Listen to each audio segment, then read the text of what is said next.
Gue pikir ini musim terbaik Beckham ya. Bagaimana peran dia sangat influential sekali, kemudian juga perkembangannya juga sangat bagus dan dia step up dari junior ke senior itu memang dia adalah pemain yang menjalani proses itu. Staf kepelatihan paling gemuk ya yang pernah ada sepanjang sejarah timnas. Karena ada penasehat teknis, ada head scouting, ada analis segala macam. Selain jumlahnya banyak tapi namanya juga nama-nama yang mentereng ya. Betul. Simone kan memang asal Maluku gitu kan. Jadi secara kultur dia sudah tahu tentang karakter dan juga kelebihan pemain-pemain Indonesia seperti apa. Dia juga winger dan pemain-pemain kita tuh punya kelebihan selalu dari sektor flanker. Jadi tepat banget gitu ya. Dan dia juga sudah pengalaman banyak di Youth Academy di Eropa.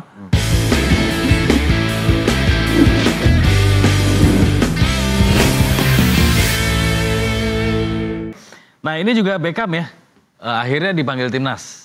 Ini menjawablah pertanyaan atau ekspektasi, requestan lah dari ya mungkin kita semua termasuk masuknya Mas Ais dari Persib lah sebagai tim juara ada 1 atau 2 pemain.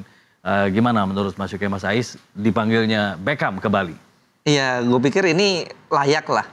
Layak meskipun ada orang-orang yang sedikit julid ya. Bahwa ini dipanggil karena rame di medsos ya. Kok ini tim juara nggak dipanggil, tapi menurut gue dipanggilnya Beckham ini layak. Kita perlu apresiasi apa yang dilakukan oleh Beckham setelah panjang musim ini. Bahwa kedewasaannya meningkat, permainan juga bagus. Dan dipanggilnya Beckham ini kan cukup beralasan, karena Marcelino ini kan cedera. Gaya permainan Beckham itu istilahnya 11-12. Septian, Marcelino bukan cedera, tapi sanksi ya. Akumulasi kartu. Dan dengan cederanya Septian Dwi Cahyo itu pantomim Septian Bagaskara ya. Itu membuka jalan Beckham untuk masuk. Artinya Beckham bisa jadi opsi untuk mengisi posisi Marcelino Ferdinand yang nggak bisa main karena gayanya mirip nih gitu.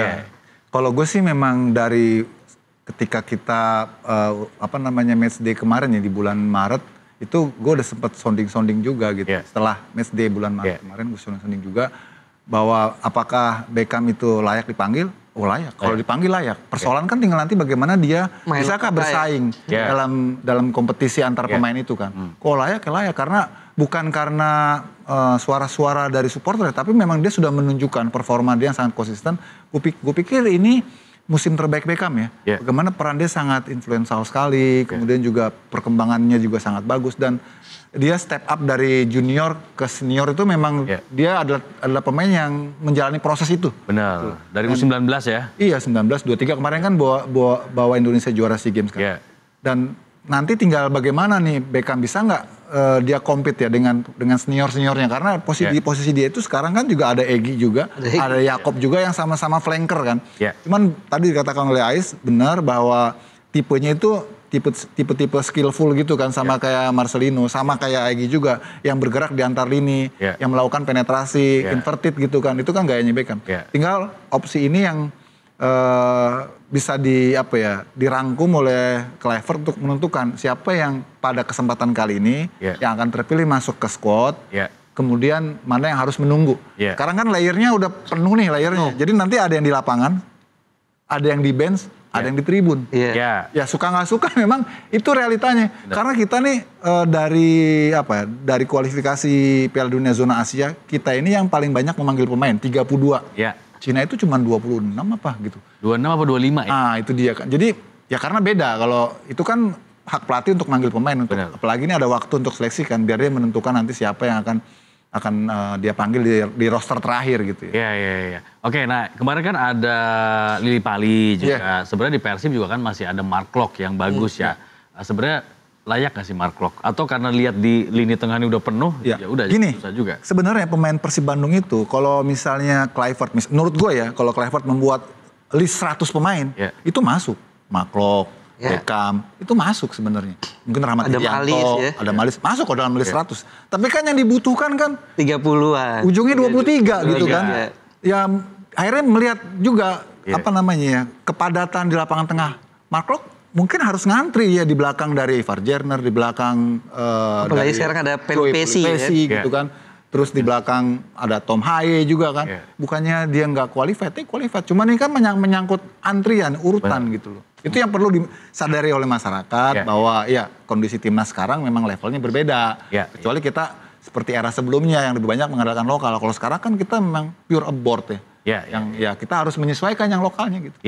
Nah, di timnasnya sendiri ini kan juga ada kedatangan baru, Simon Tahamata sebagai head scouting ya, atau pemandu bakat ya. Emang kita sudah seperlu itu?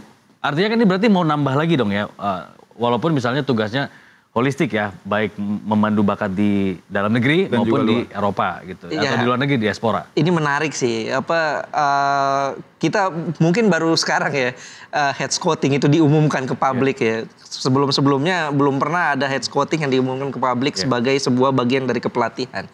Jadi kalau gue lihat Pak Erick Thohir ini memanage PSSI agak mirip-mirip klub ini. Kita ingat bagaimana kesuksesan seorang Sir Alex Ferguson di Manchester United itu tidak lepas dari scouting talent yang begitu luar biasa. Bagaimana mereka menemukan Ryan Giggs, mereka menemukan Cristiano Ronaldo yang kita nggak tahu siapa tuh. Tapi tiba-tiba diumumkan ganteng, bukan cuma ganteng tapi bagus di lapangan gitu. Makasih. Nah, ini yang mungkin coba diadopsi oleh PSSI ya. Mereka bukan hanya berfokus kepada pelatih, tapi juga ada head scouting.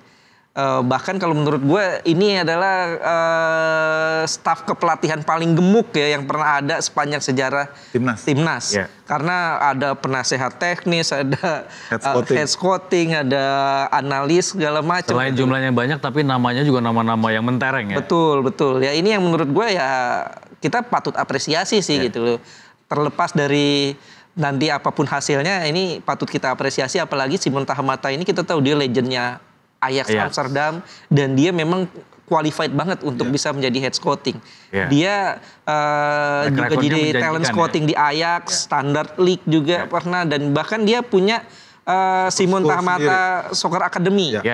Artinya memang dia sangat concern, sangat fokus untuk pembinaan pemain-pemain muda ini. Pokoknya mirip-mirip Mas Yuke lah ya, piawai untuk menemukan bakat-bakat muda, pembibitan muda gitu ya. Tapi yang jadi pertanyaan, Simon Tahamata ini, Om Simon ini stay di mana? Di Indonesia? Apakah di Belanda? Kalau dia stay di Belanda, dia akan maksimal untuk mengamati pemain-pemain diaspora yang punya darah keturunan Belanda. Sementara yang di Indonesia ini bisa jadi terlewati.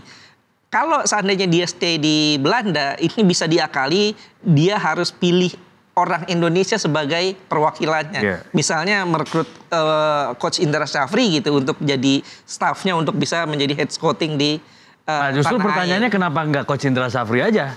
Iya, ini sebuah terobosan yang menarik ya. Pertama gue ingin katakan karena sekarang kita spektrum pemain timnas kita ini sudah luas ya. Nggak cuma bicara lokal tapi juga abroad. Perlu figur yang sangat kuat dan sangat concern pada identifikasi talent ya, talent identification ataupun juga radar untuk pencari bakat. Nah, figur dari Simon ini diharapkan mewakili kebutuhan itu. Karena sebelumnya itu timnas mempercayakan talent scout itu kepada staf pelatihnya. Jadi staf pelatih masing-masing timnas yang berbeda-beda ini itu punya tim scouting sendiri. Jadi mereka bergerak sendiri-sendiri. Mereka mencari talent sendiri-sendiri gitu kan. Nah, ini yang mungkin dibaca oleh PSSI dalam hal ini Pak Erick Thohir sebagai ketua umum. Wah, sepertinya kita harus harus regroup nih, harus digabung di satu jadi sebuah kompartemen tersendiri. Karena kita spektrum kita luas, pencarian kita lebih luas, kita harus ada orang yang memang punya figur, dia berbau-bau Indonesia dan Simon ini kan memang asal Maluku gitu kan. Jadi secara kultur dia sudah tahu tentang karakter dan juga kelebihan pemain-pemain Indonesia seperti apa. Dia juga winger dan pemain-pemain kita tuh punya kelebihan selalu dari sektor flanker.